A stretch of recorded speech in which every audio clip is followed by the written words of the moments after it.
Team Fortress 2. Where do I begin? This game means so much to so many people. It actually makes me a little emotional. But what makes it such a timeless game?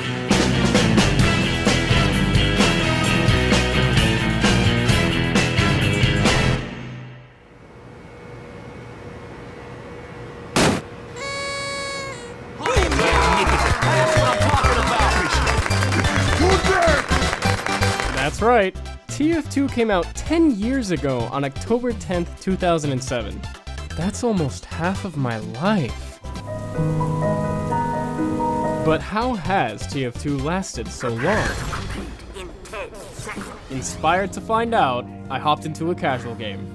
Now, I hadn't played in a long time, so I wasn't sure what to expect. With the game being 10 years old, you'd think that the only people still playing it would be seasoned, die-hard fans, masters of the game, pushing the limits of the game's design.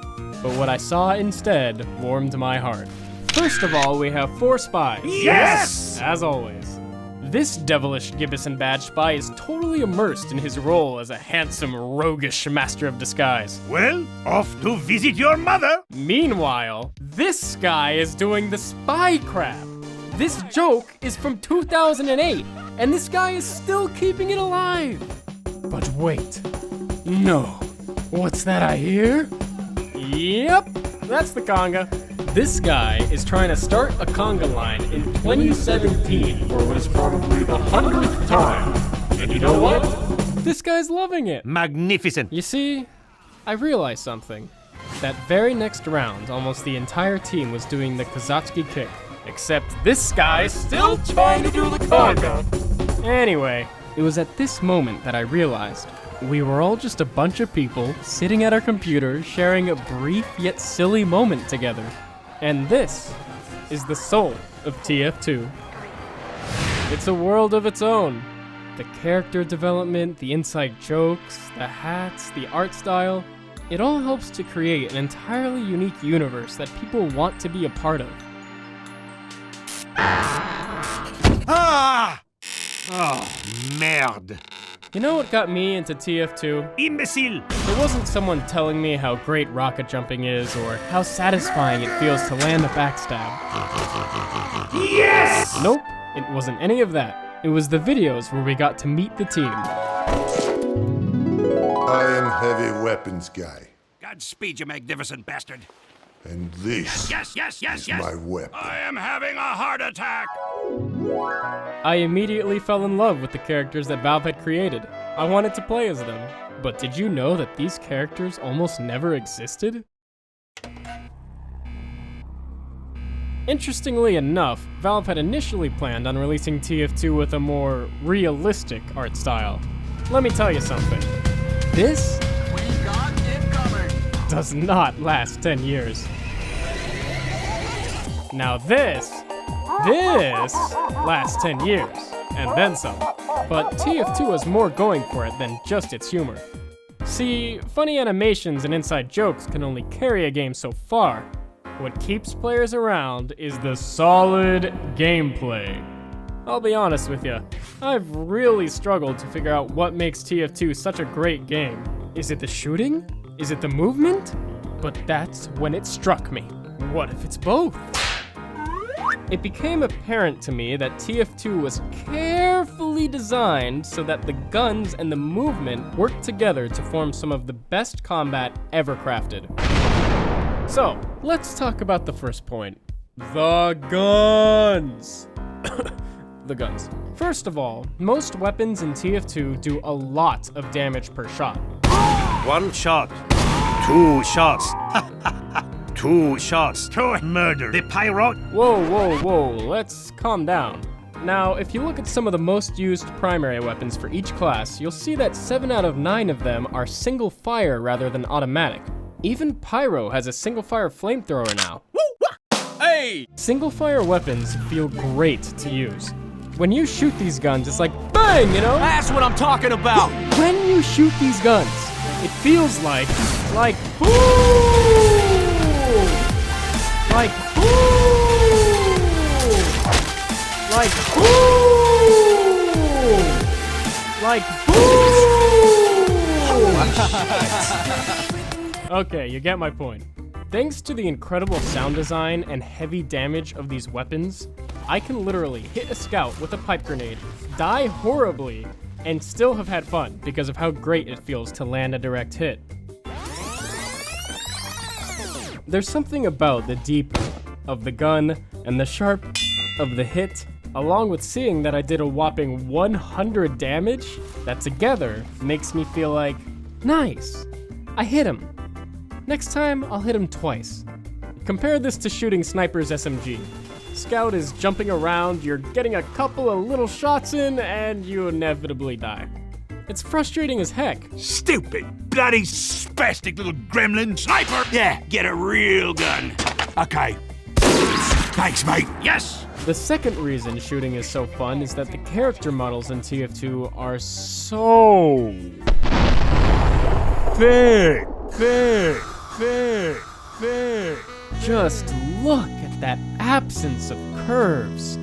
That beautiful rectangular figure. This is a real man's hitbox. Woo!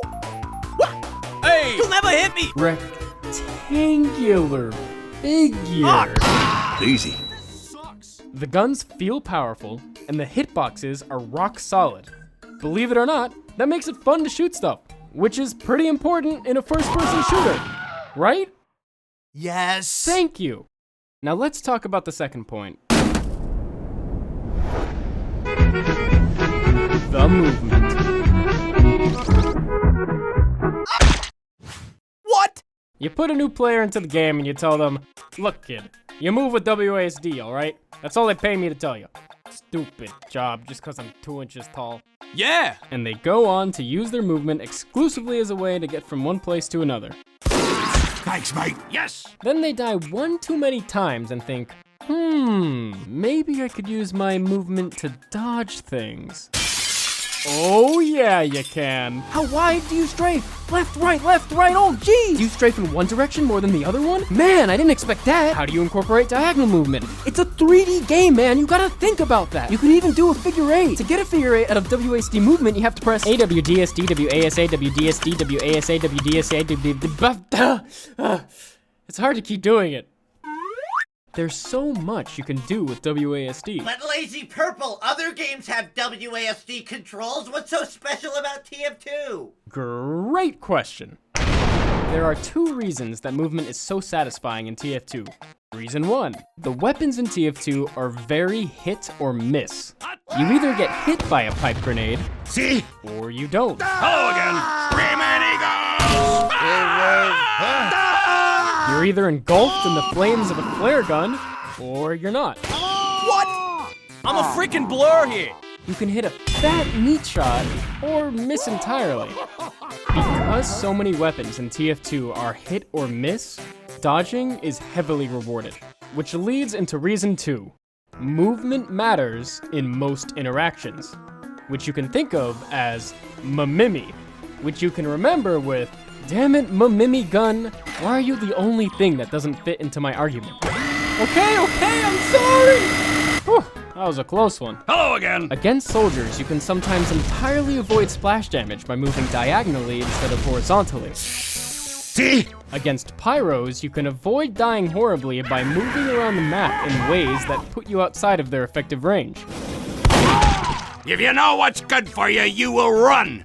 Against demo men, you can throw off their prediction by jumping and then stopping your momentum. Nope. I'm drunk. Uh-oh. But not all movement is defensive. What? Spies need to know all the variations of trick stabs. Soldiers need to know all the nuances of rocket jumping. Ha! Scouts have to constantly take advantage of the terrain around them without even looking at it. There's so much you have to know! And yet, it's all built on just WASD and spacebar.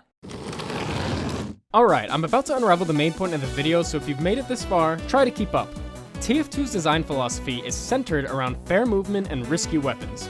The trend towards hit or miss weapons is no mistake. In the pre-launch trailer for TF2, you can actually see that Scout was equipped with an automatic weapon, which was then replaced with the now iconic scattergun. 2 of the classes that launched with automatic primary weapons have since received game-changing single-fire side grades. On the flip side, no class that launched with a single-fire primary weapon has ever received a truly automatic side grade. Single-fire weapons heavily punish you for missing, so how does TF2, a game often described as the gateway to PC gaming, avoid frustrating new players who might not be skilled enough to properly use these weapons? By making the movement feel fair. TF2's movement is designed to be intuitive, and I'm not just making this up. The TF2 team made this intent clear in the recent Jungle Inferno update, where they reworked the atomizer and base jumper due to them causing unpredictable movement.